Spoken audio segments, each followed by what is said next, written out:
Voter జాబితా పక్కాగా రూపొందించాలి. సిరిసిల్ల జిల్లా కలెక్టర్ అనురాగ్ జయంతి అన్నారు.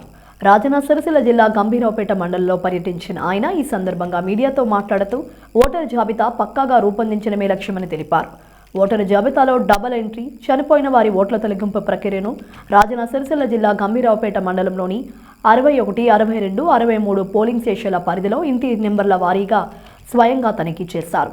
ఓటర్ల గుర్తింపు కార్డును పరిశీలించి ఆన్లైన్ ద్వారా వాటి వివరాలను తనిఖీ చేశారు. అనంతరం కలెక్టర్ మాట్లాడుతూ ఓటర్ల జాబితాలో డబుల్ ఎంట్రీలు, చనిపోయిన వారి ఓట్లు ఉండకూడదని స్పష్టం చేశారు. జాబితా నుంచి ఓటర్లను తొలగించే ముందు BLOలు క్షేత్రస్థాయిలో ఇంటింటికి తిరిగి పరిశీలించిన పిదప మాత్రమే తొలగించాలని, ఓటర్ల పూర్తి వివరాలపై అవగాహన కలిగి ఉండాలని ఆదేశించారు. బూత్ స్థాయి అధికారులను తహసీల్దార్లు ప్రతిరోజు పర్యవేక్షించాలని, రోజు ఇంటింటికి తిరుగుతూ వివరాలు సేకరించేలా చూడాలని కలెక్టర్ తెలిపారు. ఇంటింటి సర్వే నిర్వహించి పోలింగ్ కేంద్రాల వారీగా ఉన్న ఇండ్ల సంఖ్య, సర్వే చేసిన ఇండ్లు, కొత్తగా నమోదు చేయాల్సిన ఓటర్లు, శాశ్వతంగా తొలగించిన ఓటర్లు, డూప్లికేట్ ఓట్లు, ఓటర్ కార్డుల్లో సవరణలు మొదలగు అంశాలపై నివేదికలను ERO నెట్ ద్వారా సమర్పించాలని ఆయన వెల్లడించారు.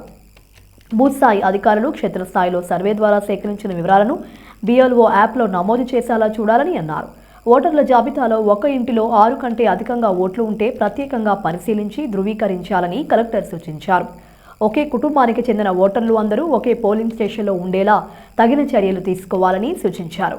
ఓటరు జాబితాలో మార్పులు చేర్పులు నిరంతర ప్రక్రియ అని కలెక్టర్ వెల్లడించారు. ఈ పర్యటనలో స్థానిక తహసీల్దార్ భూపతి, కలెక్టర్ పర్యవేక్షకులు శ్రీకాంత్, MPDO రాజేందర్, రెవెన్యూ అధికారులు, BLOలు తదితరులు పాల్గొన్నారు.